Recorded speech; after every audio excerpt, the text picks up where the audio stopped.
For 20 years, number 7 meant Cristiano Ronaldo was about to change the match.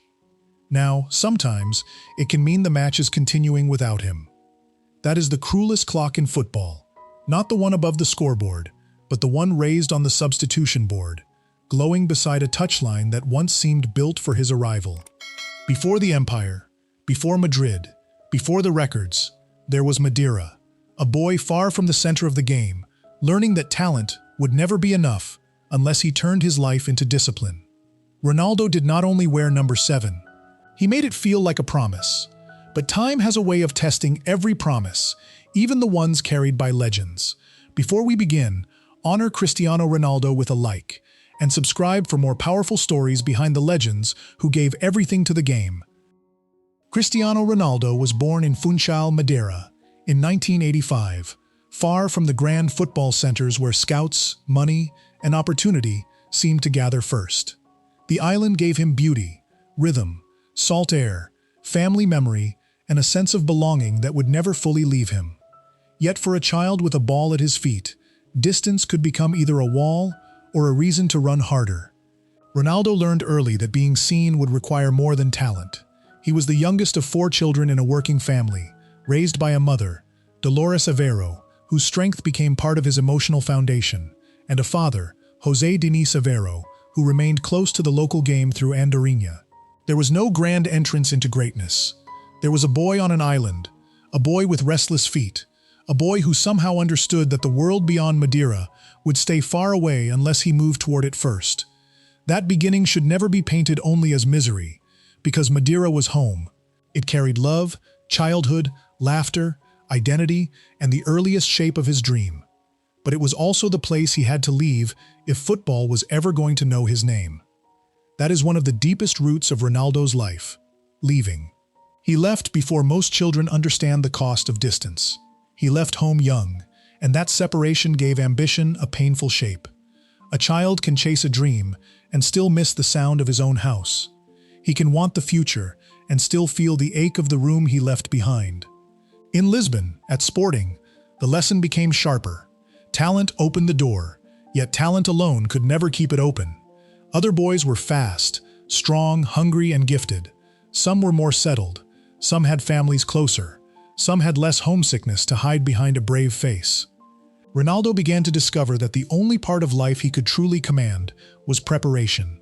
The next touch, the next sprint, the next morning, the next decision, the next quiet hour when no one was watching closely enough to applaud. Long before number 7 became a global symbol, Ronaldo was building a private system around survival. He learned to live as if being ordinary was a danger. He learned that to be remembered, he first had to be noticed, and to be noticed from an island far from the center, he had to become impossible to ignore. There was also a loneliness in that rise, the kind that fame later hides rather than heals. Young Ronaldo had to grow faster than a normal boy, because professional football does not wait gently for childhood to finish. He had to carry jokes about his accent, questions about his body, doubts about his choices, and the distance from a family that had shaped him. Every dream asks for payment, and his payment began early. The boy who would one day stand before packed stadiums had first learned to stand alone. That is why the later Ronaldo, the man people call proud, intense, demanding, and relentless, cannot be understood only through trophies. The hardness came from somewhere. The control came from somewhere. The hunger came from a childhood where love was real, distance was real, and opportunity demanded sacrifice before it offered applause. Madeira gave him the first ball, the first wound, and the first promise. He would leave the island, but the island would never leave him. Sporting did more than polish Ronaldo. It exposed him to the colder measurements of professional football. Lisbon was sharper than Madeira. The training was faster, the competition less forgiving, and the distance from home harder to hide behind a young player's smile. At Sporting, his gift began to lose its childhood innocence. Every touch had to answer a question. Could he survive at higher speed? Could he choose correctly when space closed? Could he remain brave when older players leaned into him and the game stopped feeling like play? In 2003, when Sporting faced Manchester United, the answer began to form in front of men who understood football at the highest level. United did not see a finished player. They saw a teenager with excess, too many tricks at times, too much decoration, too much desire to beat the same defender twice. Yet they also saw the rare electricity of a player who makes a stadium lean forward before the decisive action has even arrived. England demanded the decisive action. The Premier League did not pause to admire a step over if the move created no end product. Defenders closed quickly. Shoulders arrived before elegance had time to breathe.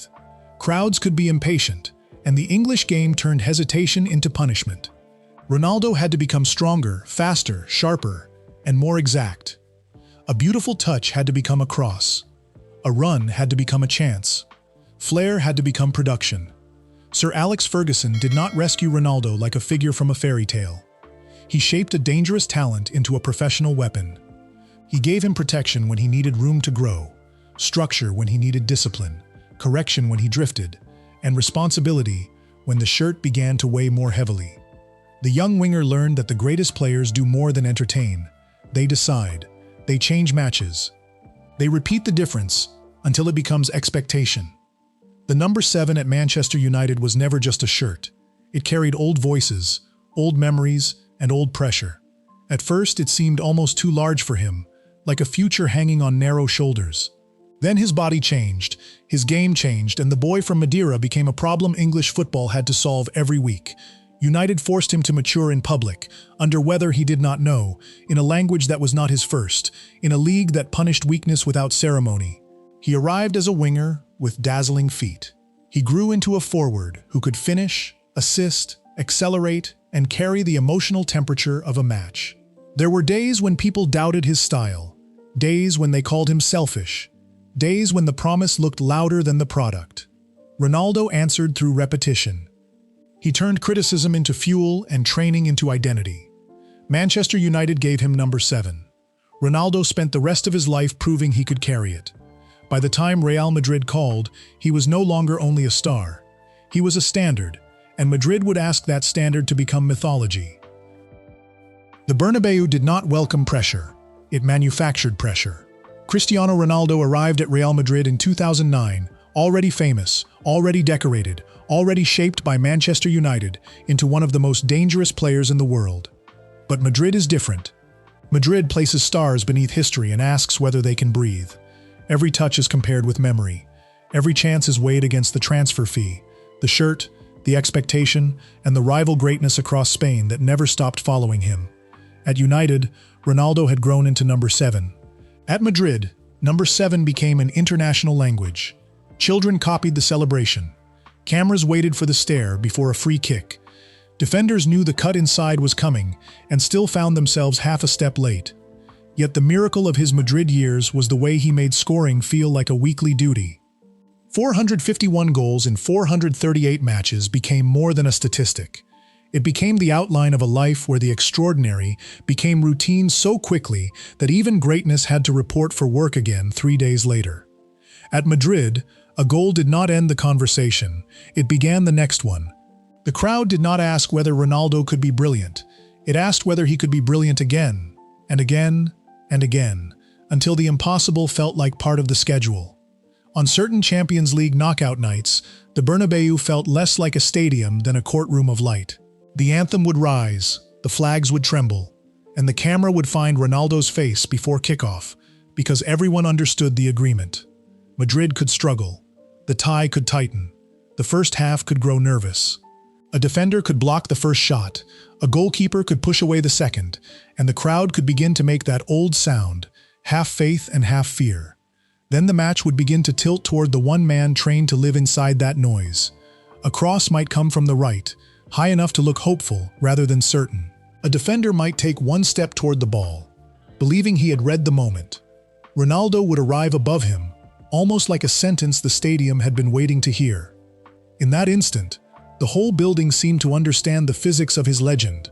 Timing, leap, neck, hunger, repetition, and the refusal to let pressure remain abstract. Or the scene might be a penalty, the ball placed carefully, the crowd silent in a way that made 90,000 people feel like one held breath. Ronaldo would stand still, gather the moment into himself, and strike as though the night had no right to doubt him. That was the special cruelty of his Madrid greatness. The goal would come, the roar would explode, and for a few seconds it would feel like release. But release never lasted. A goal in the quarterfinal made the semifinal heavier. A hat trick created the expectation of another one. A Champions League rescue became evidence that he should be able to rescue the next night too. Ronaldo did not escape pressure by scoring. He renewed his agreement with it. There were matches when the Bernabeu did not need poetry from him. It needed conclusion. That distinction matters. Many great players decorate games. Ronaldo ended them. He could spend long stretches outside the emotional center of possession, waiting, reading, preserving the sharpness of one final movement. Then a loose ball would fall. A defender would lose sight of him, or a fullback would send a cross into the space where ordinary forwards arrive late. Ronaldo arrived on time because his entire life had been organized around being on time for that single second. Juventus came after he had already conquered almost everything Madrid could give him. The shirt changed, the country changed, the league changed, but the demand followed. Score, lead, carry. Justify. The burden of greatness travels well. With Portugal, the weight was different. Club football gave him platforms. The national team gave him belonging. Portugal was language, childhood, memory, and the eyes of a country that had watched him grow from a thin boy into its most famous athlete. Euro 2016 changed the national story, giving Portugal a title that had lived for generations as a dream more than a memory. Nations League success added another layer, first in 2019, and again with the 2025 final against Spain, when Portugal won on penalties after a 2-2 draw, and Ronaldo again carried emotional meaning beyond the score. For Portugal, he was proof that a smaller football nation could demand a place at the center of the world. Yet one dream remained heavier than the others. The World Cup stayed as the empty space in the map of his glory, the one summit his records could approach but never fully claim. For most of his career, Ronaldo seemed to treat the body as a machine that could be refined, protected, sharpened, and commanded. The sprint, the leap, the cut inside, the stillness before impact. All of it made him look like a player who had turned physical discipline into authority.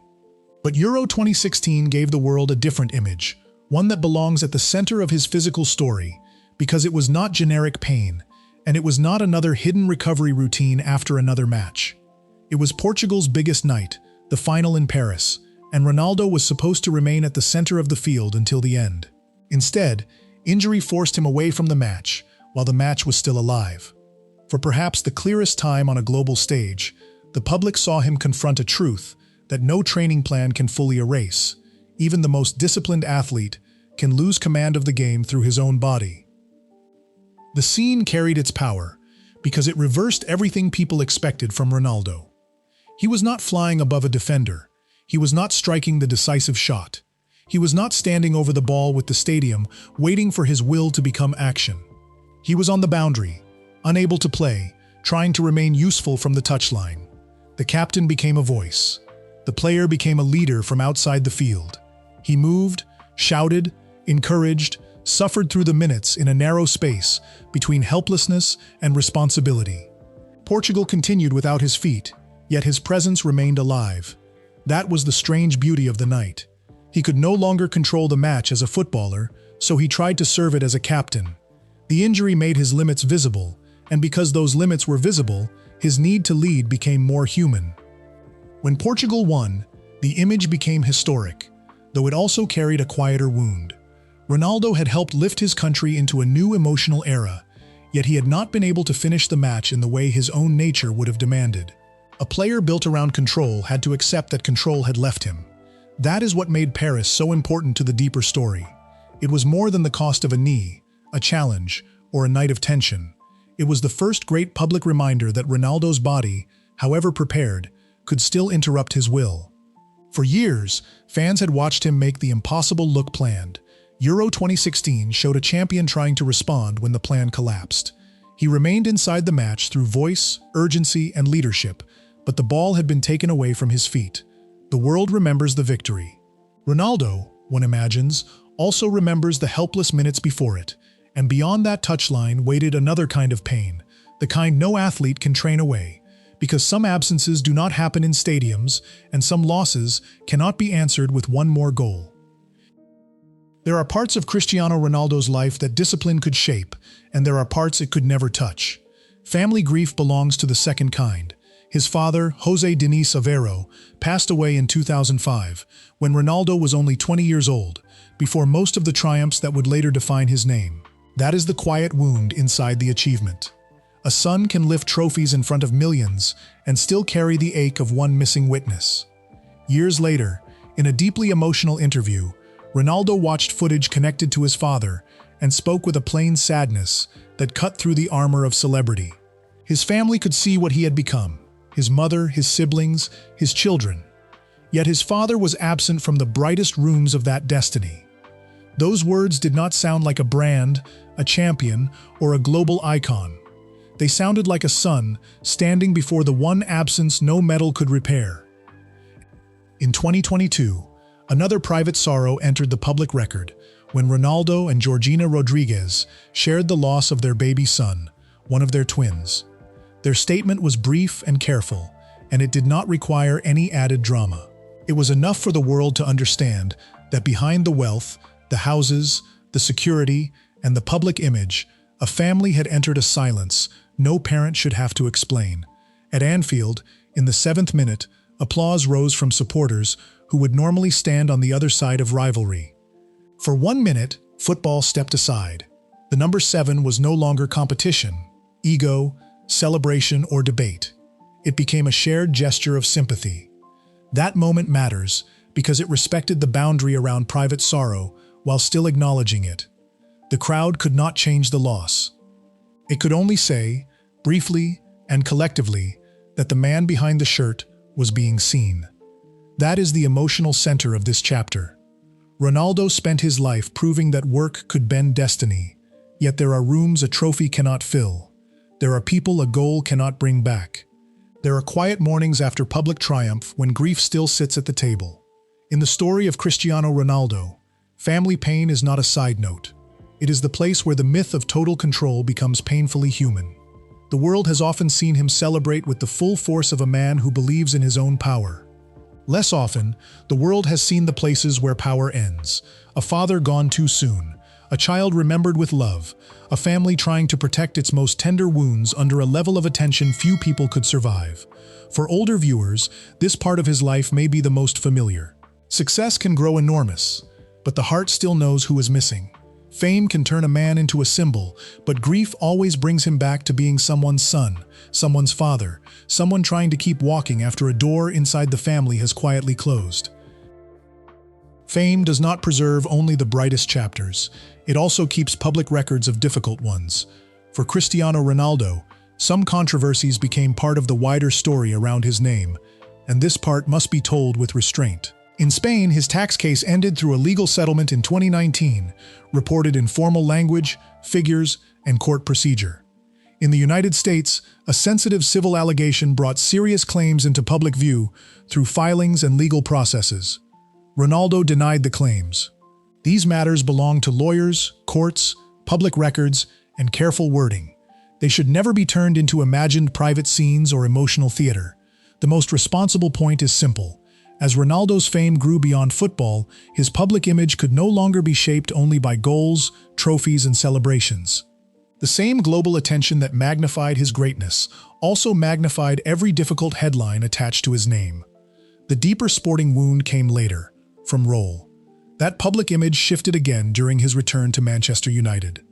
The beginning carried nostalgia. The old club, the old number, the old roar. The feeling that a circle had closed. For a brief moment, football seemed to give him one of its rare sentimental gifts, a legend returning to the place where his European greatness had first taken shape. But nostalgia can be fragile when the present has different demands. United was no longer the same club. Ronaldo was no longer the same young force, and the team around him needed a structure that could live in the modern game. Pressing, transitions, defensive balance, dressing room rhythm, and selection all became part of a story that emotion alone could not solve. Friction became visible. Frustration grew public. The interview with Piers Morgan turned private tension into a rupture the whole football world could watch, and Manchester United later announced that Ronaldo would leave by mutual agreement, with immediate effect. The statement was short and formal, but the meaning was heavy. A relationship that had once helped shape him ended under a harder light. No one needed to be written as a villain for the chapter to hurt. A club had to function. A manager had to build a team. A legend wanted dignity. The camera wanted conflict. Then came Qatar 2022, where the emotional image was sporting rather than legal or commercial. And Ronaldo was no longer automatically the center of Portugal's plan. He had to wait. He had to accept minutes differently. The World Cup has a way of reducing long careers to a few frames, and for Ronaldo, that tournament placed the question of role in front of the world. Portugal's defeat to Morocco did not need harsh language to become painful. The image of him walking away carried enough weight on its own because it showed a man used to controlling the emotional center of football, now forced to live with a match that had moved beyond his command. Qatar should be remembered as a turning point in public perception. It showed that Ronaldo's story had entered a stage where greatness, status, and selection were no longer the same thing. He could still matter deeply and still be managed. He could still be feared and still be placed within a structure rather than above it. That was the wound of adjustment. And after Qatar, World Cup 2026 arrived with an even heavier shadow. Qatar had asked whether Ronaldo could still remain central. 2026 asked whether one last World Cup dream could survive time itself. At this stage of his career, every minute carries a meaning it never carried before. A substitution, a start, a missed chance, a press conference, a walk through the mixed zone. Each detail becomes part of a larger conversation about time. For 20 years, number 7 meant danger, arrival, promise, and the possibility that one man could change the emotional direction of a stadium. Yet the 2026 World Cup brought the most painful version of that symbol. Portugal reached the round of 16, and Spain waited there, an old rival, a familiar neighbor, a team carrying youth, speed, and belief. For Ronaldo, the match was more than another knockout tie. It was the edge of a lifetime. He had already acknowledged that this would be his last World Cup. At 41, he knew there would be no return to this stage 4 years later as a player. Every pass toward him carried memory. Every camera shot carried history. Every touch felt like it might be weighed against 2 decades of impossible expectation. Then, deep in the final moments, Mikel Merino scored for Spain in the 91st minute. The goal was late enough to feel almost cruel. It did not give Portugal a long road back. It gave them only panic, urgency, and the terrible knowledge that a dream can disappear in one flash of movement. Portugal lost 1-0. Spain advanced. Ronaldo's World Cup ended. Those facts are simple, and their simplicity is part of the pain. There was no grand comeback, no final leap above a defender, no penalty placed into the corner to make a stadium tremble, no last rescue from the man who had spent a career teaching supporters to wait for rescue. Instead, there was a late Spanish goal, a Portuguese side running out of time, and Ronaldo leaving the field with tears and a heavy face, carrying the sorrow of a man who understood the scale of the ending. The World Cup had followed him across a generation, through 2006, 2010, 2014, 2018, 2022, and finally 2026. It had given him goals, records, anthems, criticism, hope, and heartbreak. It had never given him the one trophy he wanted most. After the Spain defeat, the old question could no longer be delayed. Ronaldo's World Cup career was over. The boy from Madeira had gone as far as time would allow on that stage, and time did not offer him a final miracle. Yet even in that pain, Ronaldo's words mattered. He said he was sad, but he also carried a clear conscience, because he had given everything. That line belongs near the center of his final World Cup chapter. A clear conscience is not the same as a happy ending. It does not erase the score. It does not bring Portugal back into the tournament. It does not place the World Cup trophy in his hands. But it gives the ending a kind of dignity. Ronaldo did not leave this stage as a man who had protected himself from effort. He left as a man who had spent his entire career emptying himself into the game. He had trained, traveled, scored, suffered, endured criticism, returned again and again, and asked more from his body than most athletes would dare to ask. He did not announce a final retirement from Portugal that night. He did not make a hasty decision about his international future while emotion was still raw. He said the decision could wait. That restraint matters. The World Cup door has closed, but the Portugal shirt has not yet been publicly folded away by his own hand. This is the harder middle. One ending is certain, another remains suspended. The greatest stage in the sport has taken its final bow from number 7, but the man behind the number has not yet stepped completely into silence. Ronaldo's late career is not a soft rebirth. It is continuation under new terms. Al Nassr gave him another stage after Europe, and the CR7 name remained global through football, business, social media, and a public still fascinated by how long one athlete could keep command of his own image. But continuing is no longer the same as conquering everything in front of him. The question is no longer only whether Ronaldo can score, because he still can. The question is what scoring means when every season feels closer to goodbye, when every match seems to carry two clocks, one for the scoreboard and one for memory. At 25, discipline looked like domination. At 41, discipline looks different. It looks like resistance, maintenance, pride, and the stubborn desire to keep life recognizable after one of its greatest dreams has been taken away. That is why this stage should not be treated as a second ending. It is the space after the ending, the place where a legend has to keep waking up as a man. The routine remains, because routine has always been Ronaldo's language. Preparation gives him a way to move through uncertainty without surrendering the identity he spent decades building. But the meaning has changed. Training no longer promises Madrid nights, Ballon d'Or ceremonies, or one more World Cup run. It simply allows him to stand up again, to keep competing, to keep answering the strange silence that follows when the biggest stage has already closed its door. Continuing can be brave without feeling triumphant. It can be lonely without being empty. Ronaldo keeps going because stopping would ask a question even harder than age. Who is the man behind number 7 when football no longer needs him every week? The answer may come slowly. It may come through fewer minutes, different competitions, quiet family days, business decisions, one more Portugal call, or a final statement that has not yet arrived. Great athletes rarely leave in one clean motion. They leave in stages. A tournament goes first, then a role changes, then the body sends messages. Then the public begins to speak as if the ending has already happened. Then the athlete must decide whether the heart still has one more chapter. Ronaldo has always fought against endings, sometimes with brilliance, sometimes with pride, sometimes with silence, sometimes with a goal that made everyone wonder if time had arrived too early. After 2026, his story is no longer about proving he can still dominate the world. It is about proving he can remain whole after the world has taken back one of his greatest dreams. After the World Cup door closed, Cristiano Ronaldo did not disappear into silence. He remained what very few athletes ever become. Not only a player, but a global institution. Public estimates have placed his fortune at around $1.4 billion, while his yearly earnings have recently been estimated at about $300 million, and his name continues to live through football, sponsorships, hotels, fashion, fitness, wellness projects, social media, and the CR7 brand that turned a shirt number into an empire. Yet the meaning of that wealth is not only luxury, it is the final proof of how far discipline carried the boy from Madeira. The same child who once had to leave an island to be seen now owns a life built across countries, industries, homes, and generations. The scoreboard no longer explains the whole story. Ronaldo's life has become larger than match days.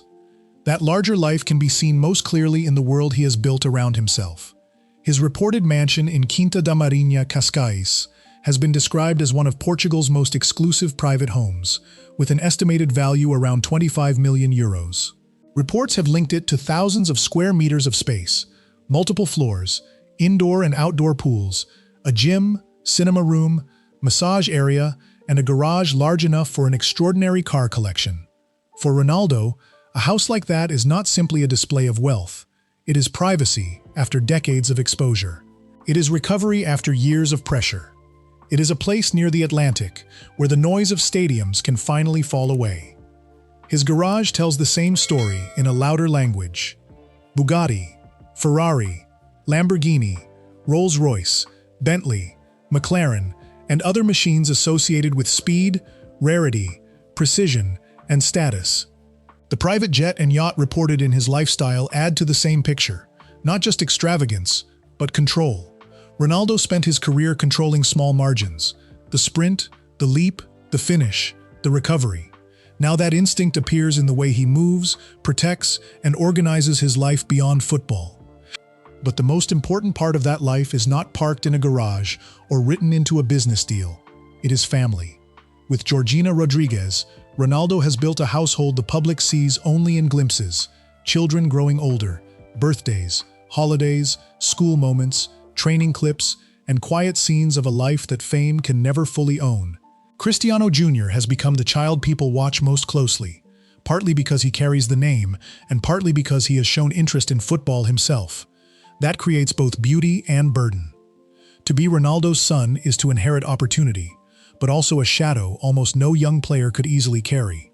Eva, Matteo, Alana Martina, and Bella are still growing inside a world of extraordinary privilege, while the memory of Angel, the baby son Ronaldo and Georgina, lost in 2022, remains the deepest reminder that no fortune can protect a family from grief.